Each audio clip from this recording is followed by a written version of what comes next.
Hello kabayan, magandang araw kabayan. Honda Fit pala tayo kabayan. Running board, i-repair natin yung running board kabayan. Bagong lahat kabayan, huwag kalimutang mag-subscribe at i-click ang notification bell for more car body repair tutorial and tips kabayan. Yun nga kabayan, yan ang running board kabayan. Bali, yung i-repair natin kabayan, running board, yung pinder hindi nakasali yan. Kasi yung nagbayad yung kabayan, hindi insurance. So, ang nagbayad, yung owner talaga, yung mismo. Kahit yung pintuan mayroong tama dyan, hindi nakasama. Yung running board lang yung pina-repair niya, tapos siya ang nagbayad, tapos i-blending natin yung panel, pinakalikuran. Yung buo na yan sa kabayan ha, yung ipinturahan natin yung running board, tapos paakyat ito sa taas, tapos yung, bali yung nagitaan yung dalawang pintuan, hindi na pinturahan yan. Yung pinder din.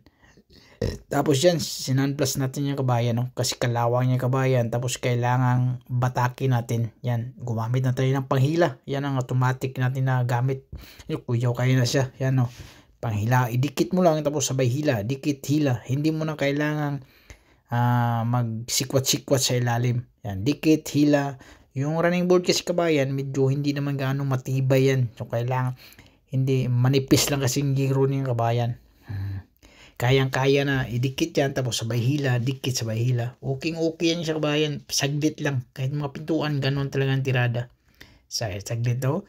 Kahit nakadikit, kahit nakapikit ba yan, okay yan. Walang problema yun yan.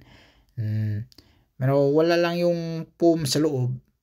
Kasi minsan yung mga panel may foam yan, kaya ingatan mo din kabayan. Kasi nagliliyab kasi yan, umiinit yan eh. Ganun lang kabayan, oh. Yung running board naman kabayan, may linya yan, pero kayang-kaya na yun. Tirahin natin ng gagamitan ko ng fiber. Unang pahid natin dyan, fiber, tapos ordinary primer na, ordinary na yung masilya katapos. Ganun lang kabayan, oh. Okay na, saglit na siya kabayan, oh. Talagang mas matibay yan siya kabayan. Pag idikit mo, tapos palabas, okay. Tingnan mo kabayan, oh. So, okay na, oh. Diba? Lilihain na natin yung mga itim-itim niya, yung mga spot wheel dyan, para hindi tayo pasukin ng kalawang. Yan. Para didikit yung pintura, siyempre. Saka yung fiber, saka pa yung masilya. Ano, lilihain natin yan, tapos yung mga naiwan, isunblast natin. Yan o, sunblast. Para walang itim-itim talaga kabayan, kasi yan ang mag-cause ng kalawang. Yan o, tanggalin natin yan o. Kahit pa maglagay tayo ng masilya dyan, tapos mayroong itim-itim, mabilis lang talaga kabayan sa kalawang. Kailangang maganda. Yan, tapos lilihain din natin ng 80 na kabayan, no? O, hindi pa na, hindi nyo nakikita kabayan, no? Sa lipod mga kabayan. Pero okay na yun, niliha ko lang sa kabayan, yun yung board, yan, no? Yan, no? Lihan na natin, no? Para tapos, kuha na tayo nyan.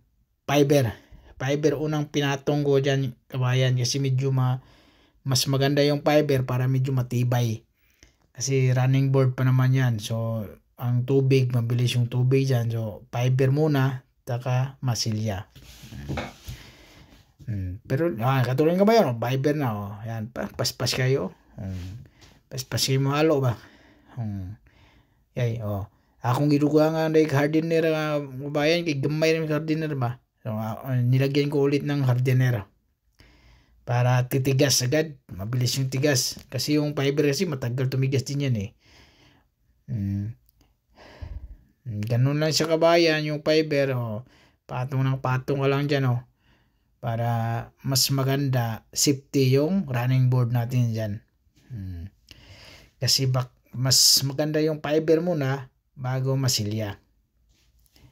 Pero sa pintuan kabayan, mahirap gumamit ng fiber kabayan na mas maganda masilya talaga sa pintuan. Yung sa panel naman, okay lang yan sa fiber tapos masilya. Pero sa pintuan, fiber tapos masilya, mas wag, delikado kabayan, kasi umalo-alo yung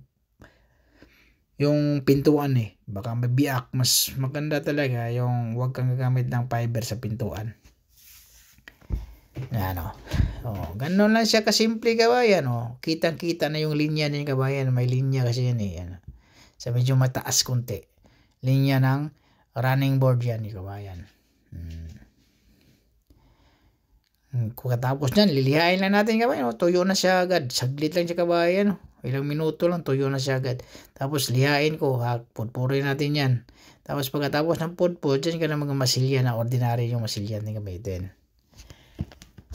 Ganun lang kasimple kabayan yung step by step natin sa car body repair. Don't forget to subscribe kabayan ha. Ganun lang siya kabayan. Tingnan mo linya kabayan, kitang-kita yung linya, walang problema. Sa pailalim naman, walang problema yun kasi walang tama yan. Yung tama lang naman, dyan lang medyo sumagi, diretso yung tama dyan. Masilya na ako kabayan, no? Ganun lang kasimple.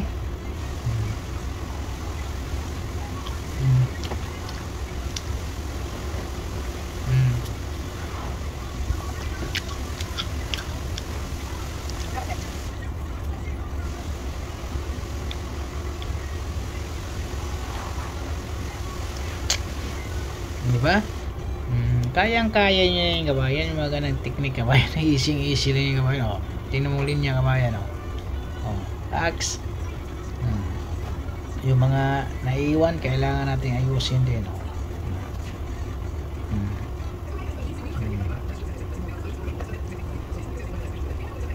Para kanto yan siya kabayan. Importante yung kanto talaga. Para maganda din yung trabaho.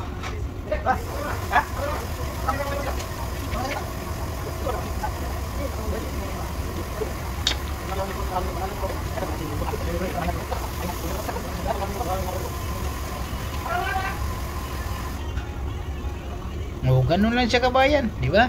Easy. Okay kabayan.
Tapos na yung Honda Fit kabayan ha. Tingnan mo kabayan Ayan.